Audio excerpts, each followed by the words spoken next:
Let me suggest to you 4 ways that you can make a difference in another person's life. I recently been looking at the book of Philippians, and Paul talks about having a desire to depart and be with Christ, for that is very much better, and yet to remain on the flesh is more necessary for your sake. As you begin to think about that, think about the different ways that we can impact people's lives, you have lots of opportunities. There are a lot of ways that we can support and make a difference in people's lives. Some people have financial needs and you're able to give to them.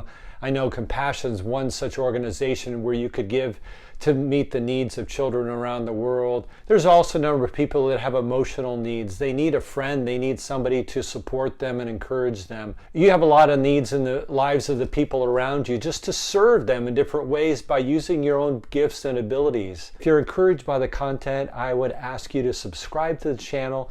And would you share this video with somebody right now? Thank you. But it's interesting here in Philippians, as Paul talks about the need to remain on in the flesh, that he's not talking about all these other aspects of life, all the ways that we can impact somebody. He's talking primarily about impacting their spiritual lives. He says, I shall continue for your progress and your joy in the faith. There it is. Paul didn't discourage people from caring for the poor, of responding to people that are in need, of being aware of what's going on in the lives of the people around him. But he understood that with caring and with serving and helping in all those areas, the most significant way that we could impact somebody's life today and for all eternity is in their spiritual life. And that's why Paul says, I'm going to remain for your progress and your joy in the faith.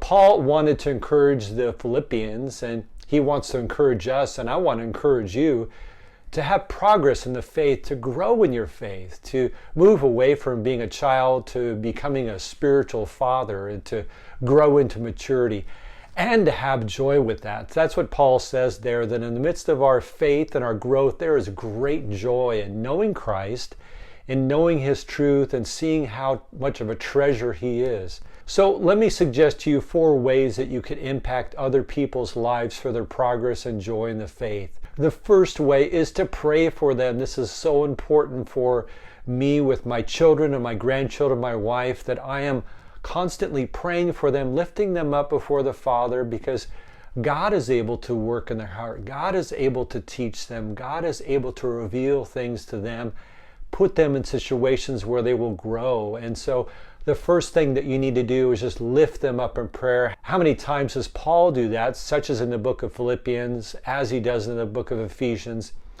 where he says that he's praying for those that he's writing to, and sometimes he even writes out some of those prayers.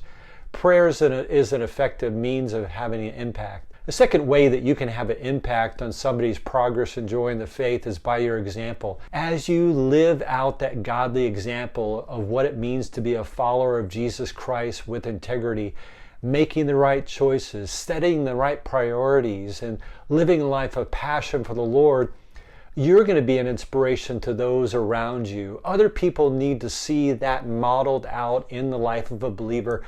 What does it look like to be a follower of Christ today? We need a lot more examples of that in our life.